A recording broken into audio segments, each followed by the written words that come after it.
Hello, church.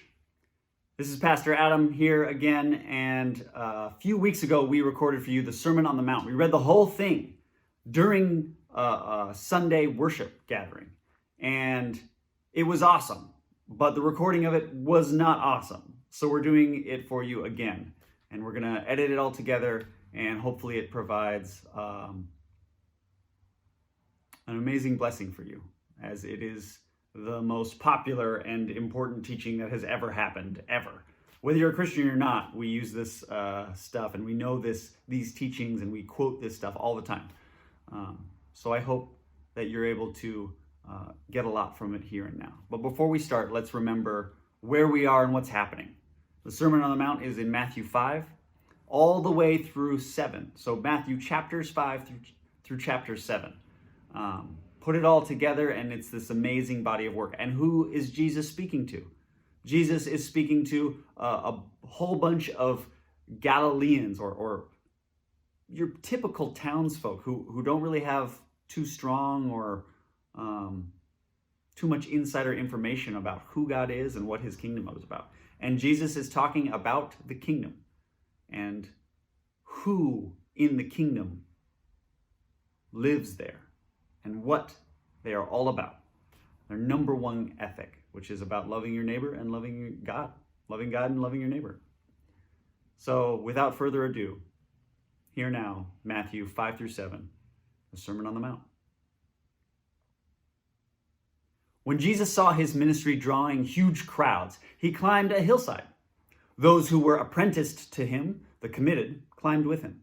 Arriving at a quiet place, he sat down and taught his climbing companions. This is what he said.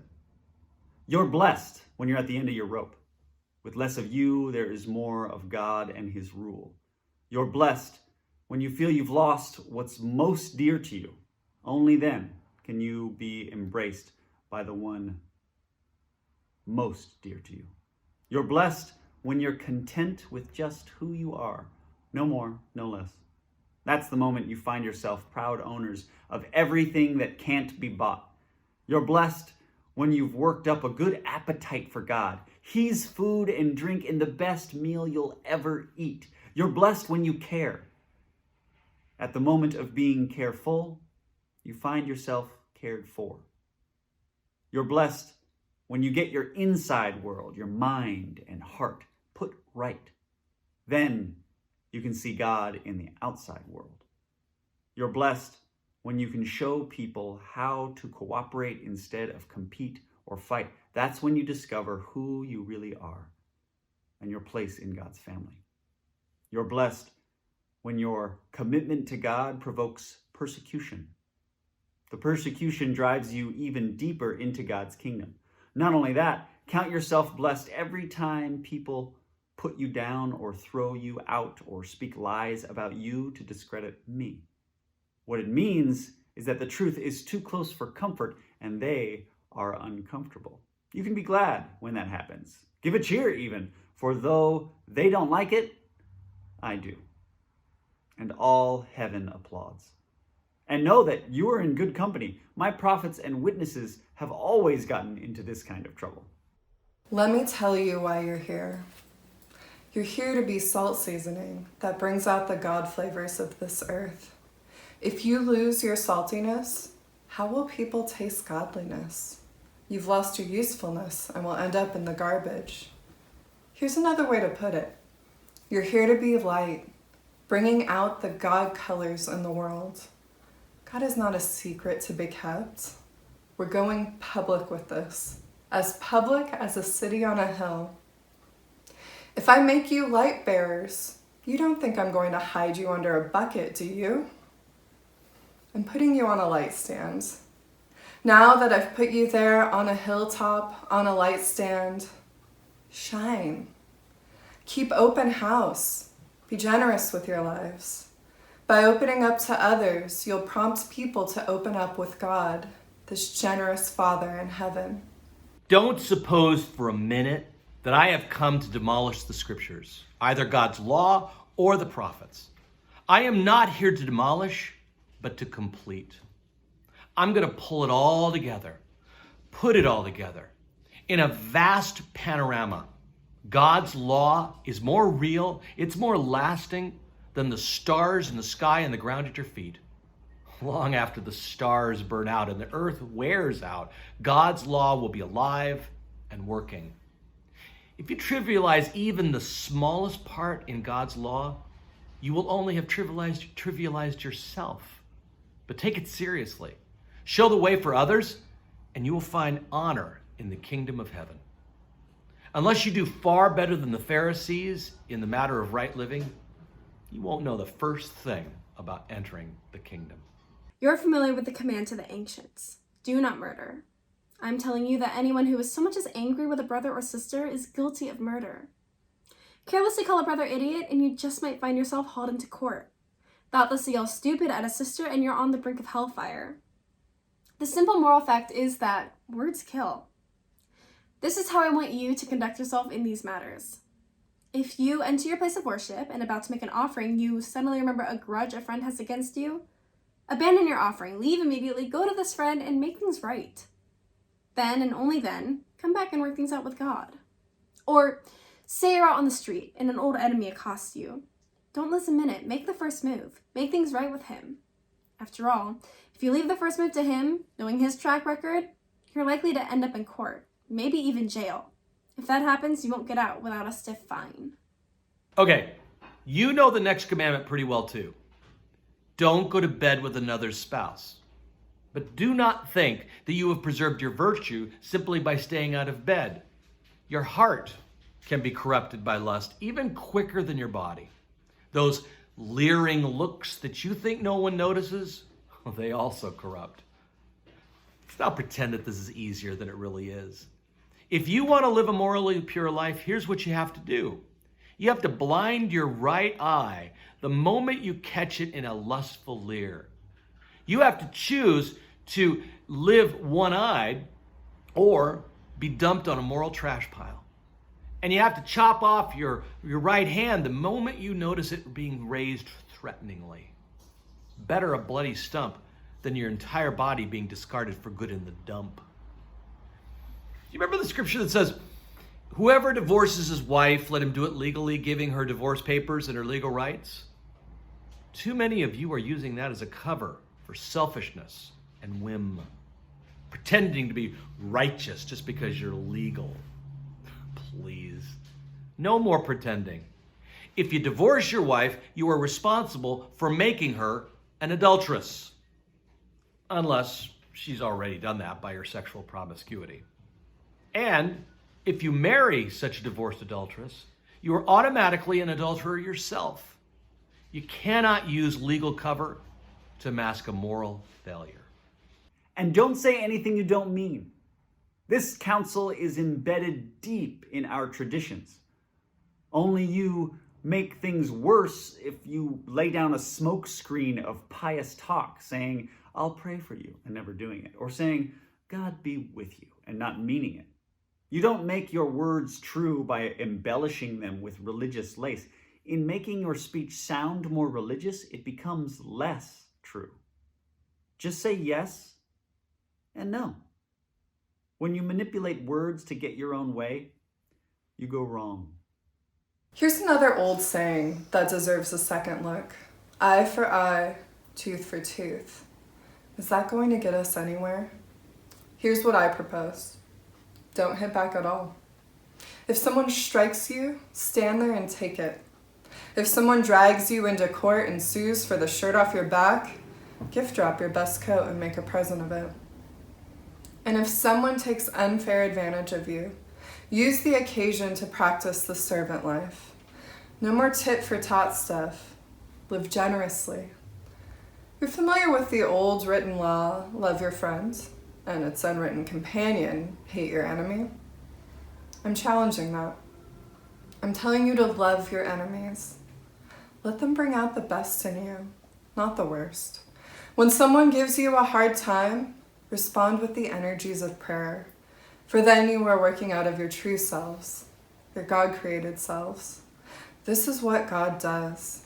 He gives his best, the sun to warm and the rain to nourish, to everyone, regardless, the good and the bad, the nice and the nasty. If all you do is love the lovable, do you expect a bonus? Anyone can do that. If you simply say hello to those who greet you, do you expect a medal? Any run-of-the-mill sinner does that. In a word, what I'm saying is, grow up. You're kingdom subjects. Now live like it. Live out your God-created identity. Live generously and graciously towards others, the way God lives toward you. Be especially careful when you're trying to be good so that you don't make a performance out of it. It might be good theater, but the God who made you won't be applauding. When you do something for someone else, don't call attention to yourself. You've seen them in action, I'm sure. Play actors, I call them, treating prayer meeting and street corner alike as a stage, acting compassionate as long as someone is watching, playing to the crowds. They get applause, true, but that's all they get. When you help someone out, don't think about how it looks. Just do it, quietly and unobtrusively. That is the way your God, who conceived you in love, working behind the scenes, helps you out. And when you come before God, do not turn that into a theatrical production. All these people who are making a regular show out of their prayers, hoping for stardom, do you think God sits in a box seat? Here's what I want you to do. Find a quiet, secluded place so you won't be tempted to role play before God, and just sit there, simply and honestly as you can manage. The focus will shift from you to God, and you will begin to sense His grace. The world is filled with so-called prayer warriors who are prayer ignorant. They're full of formulas and programs and advice, peddling techniques for getting what you want from God. Don't fall for that nonsense. This is your Father you're dealing with, and He knows better than you what you need. With a God like this, loving you, you can pray very simply, like this. Our Father in heaven, reveal who you are. Set the world right. Do what's best, as above, so below. Keep us alive with 3 square meals. Keep us forgiven with you and forgiving others. Keep us safe from ourselves and the devil. You're in charge. You can do anything you want. You're ablaze in beauty. Yes, yes, yes. In prayer, there is a connection between what God does and what you do. You can't get forgiveness from God, for instance, without also forgiving others. If you refuse to do your part, you cut yourself out from God's part. When you practice some appetite-denying discipline to better concentrate on God, don't make a production out of it. It might turn you into a small-time celebrity, but it won't make you a saint. If you go into training inwardly, act normal outwardly. Shampoo and comb your hair, brush your teeth, wash your face. God does not require attention-getting devices. He won't overlook what you're doing. He'll reward you well. Don't hoard treasure down here where it gets eaten by moths and corroded by rust, or worse, stolen by burglars. Stockpile treasure in heaven, where it's safe from moth and rust and burglars. It's obvious, isn't it? The place where your treasure is the place you will most want to be, and then where you'll end up being. Your eyes are windows into your body. If you open your eyes wide in wonder and belief, your body fills up with light. If you live squinty-eyed in greed and distrust, your body is a dank cellar. If you pull the blinds on your windows, what a dark life you will have. You can't worship 2 gods at once. Loving one God, you'll end up hating the other. Adoration of one feeds contempt for the other. You can't worship God and money both. If you decide for God, living a life of God worship, it follows that you don't fuss about what's on the table at mealtimes or whether the clothes in your closet are in fashion. There's far more to your life than the food you put in your stomach, more to your outer appearance than the clothes you hang on your body. Look at the birds, free and unfettered, not tied down to a job description, careless in the care of God. And you count far more to him than birds. Has anyone, by fussing in front of the mirror, ever gotten taller by so much as an inch? All this time and money wasted on fashion, do you think it makes that much difference? Instead of looking at the fashions, walk out into the fields and look at the wildflowers. They never primp or shop, but have you seen such color and design? The 10 best dressed men and women in the country look shabby alongside them. If God gives such attention to the appearance of wildflowers, most of which are never seen, don't you think he'll attend to you? Take pride in you? Do his best for you? What I'm trying to do here is to get you to relax, not to be so preoccupied with getting, so you can respond to God's giving. People who don't know God and the way he works fuss over these things. But you know both God and how he works. Steep your life in God reality, God initiative, God provisions. Don't worry about missing out. You'll find all your everyday human concerns will be met.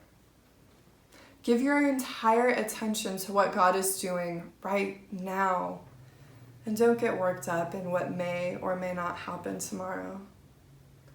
God will help you deal with whatever hard things come up when the time comes.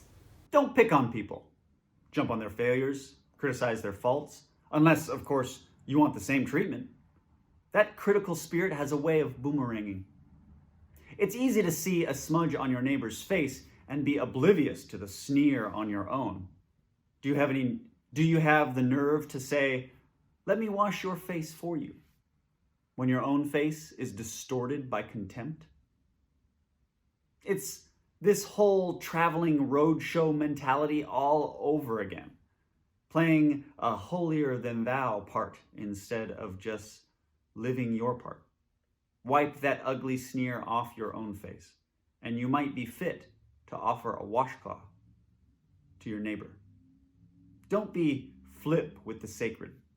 Banter and silliness give no honor to God. Don't reduce holy mysteries to slogans. In trying to be relevant, you're only being cute and inviting sacrilege. Don't bargain with God. Be direct. Ask for what you need. This isn't a cat and mouse hide and seek game we're in. If a child asks for bread, do you trick him with sawdust? If he asks for a fish, do you scare him with a live snake on his plate?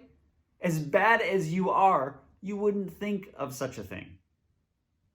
You're at least decent to your own children.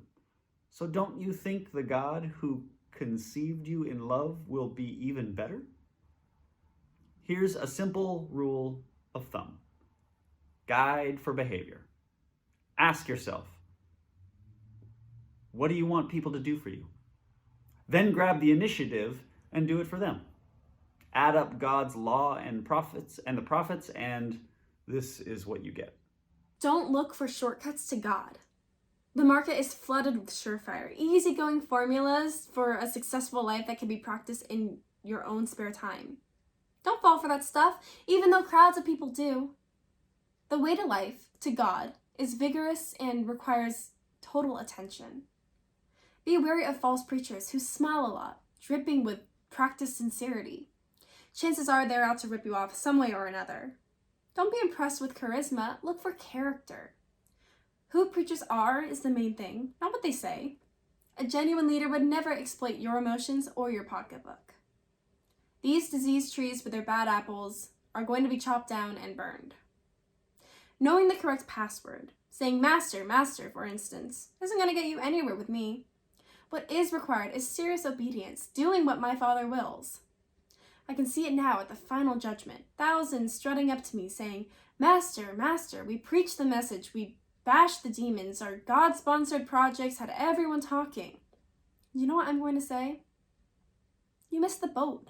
All you did was use me to make yourselves important. You don't impress me one bit. You're out of here. These words I speak to you are not incidental additions to your life, homeowner improvements to your standard of living. They're foundational words, words to build a life on. If you work these words into your life, you're like a smart carpenter who built his house on solid rock. Rain poured down, the river flooded, a tornado hit. But nothing moved the house. It was fixed to the rock. But if you use my words in Bible studies and don't work them into your life, you're like a stupid carpenter who built his house on the sandy beach. When a storm rolled in and the waves came up, it collapsed like a house of cards. When Jesus concluded his address, the crowd burst into applause. They had never heard teaching like this. It was apparent that he was living everything he was saying. Quite the contrast to their religious teachers. This was the best teaching they had ever heard. Bless you, church. I hope this was an amazing experience, and I hope you can continually come back to it and revisit some of Jesus's most poignant teachings.